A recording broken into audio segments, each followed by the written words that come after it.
Is that the most energized team you guys think you faced all year? Oh yeah, no ifs, ands, or buts about it.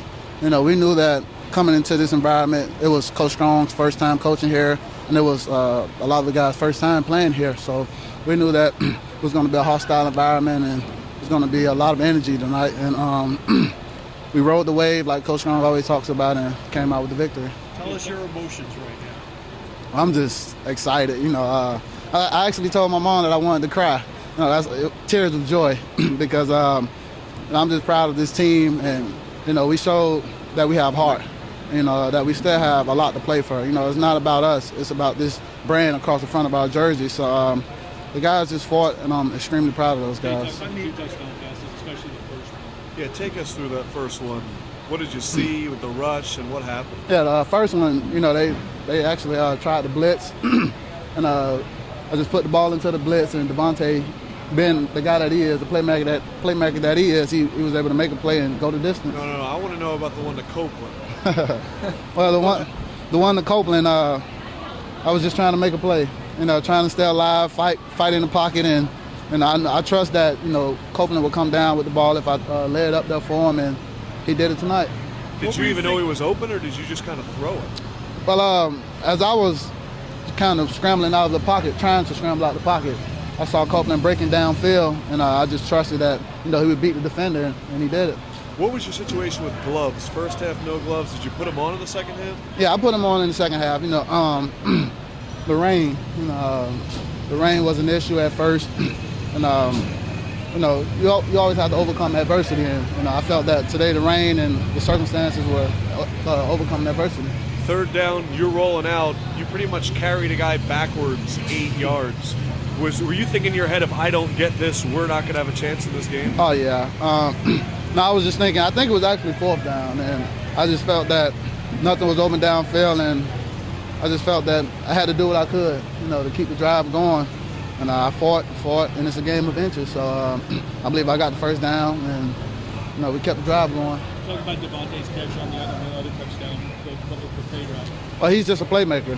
You can lay it up there, and he's going to come down with it. And it should have been a pass interference call, I believe, because the guy was all over him. But that's just the nature of Devontae. He calls himself Spider-Man, and he latches on to every pass. Defense made plays at the end too in the overtime. Oh yeah, and the defense, they've been playing great football all season, and it was no surprise for those guys to go out there and stop them in overtime. And I take my hats off to those guys because they kept us in the game with their turnovers and their 3 and outs. What were you thinking in the fourth quarter? The score kept bouncing back and forth in the lead, then you're trailing and all that.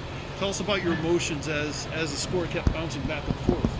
Well, we just knew that Coach Strong always talks about riding the wave, and there's going to be a point in the game where Cincinnati has the momentum and they're going to ride that wave, and then there's going to be a time where the wave shifts and it comes back our way and we ride the momentum. So that's what the fourth quarter is pretty much about.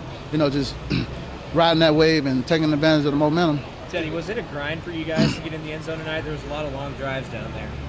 Oh yeah, those guys, Cincinnati, they're a great football team, and we knew coming into this game that they were going to be pretty much the best defense that we faced all season long, and it showed. Those guys, they're physical, tenacious group of guys, and they played a great game also. You guys get to keep the big nails now. Oh yeah, it's a great feeling, especially knowing that this could be an end, could possibly be the last time these two teams face each other. They take the lead. You're making these last drives. As a leader, what are you saying to your team? Just stay composed. Composure will take you a long way. You can't get rattled. We know that we're on the road. Their fans is going to be rowdy, but we just stay composed and execute our game plan and do our job one play at a time. Then we couldn't be stopped. Did you feel anything click in you where you just kind of felt, I need to do something? Did you feel it click? What came over you? Well, just the first half. Looking back at the first half, I left a bunch of completions on the field, and I just told myself that I have to step my game up. And in the second half, I felt that I just came back out and had a better game, better half. Do you hear the chants saying one more year? Do you hear that? And what do you think about that? Well, we still have one more game to play, and, I can't predict the future. So, I'm just going to continue to just focus on what I can control right now here at the University of Louisville. And then, the rest will play out for itself. Will you be happy to play that game in Florida? Oh yes, no doubt. You know, warm weather and back home in front of your family. It's a great feeling. Talk about the overtime. You guys really just gave it to Dominique and let him do his thing. Oh yes, you know, Dominique and Sonoris, those guys, they played great today.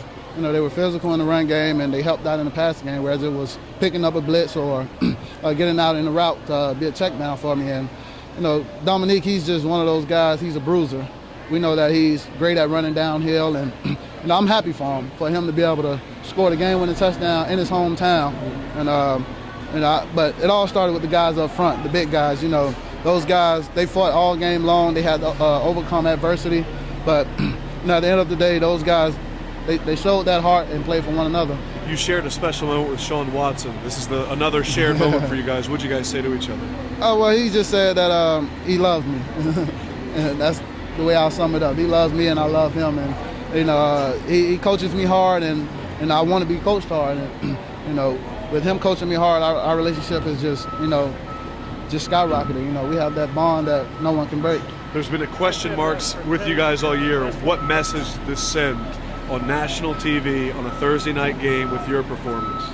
Well, it just shows that, you know, we have heart and we have a lot of pride. You know, we took a lot of pride in, you know, playing for the University of Louisville. You know, we know that, you know, we're a part of something that's bigger than us. And playing on this team, you know, it just meant a lot, you know, for the seniors and for those guys, especially tonight, you know, in front of a national audience. It just showed that, you know, we have guys who are going to fight and fight and fight down to the wire. Congratulations, brother. Thank you.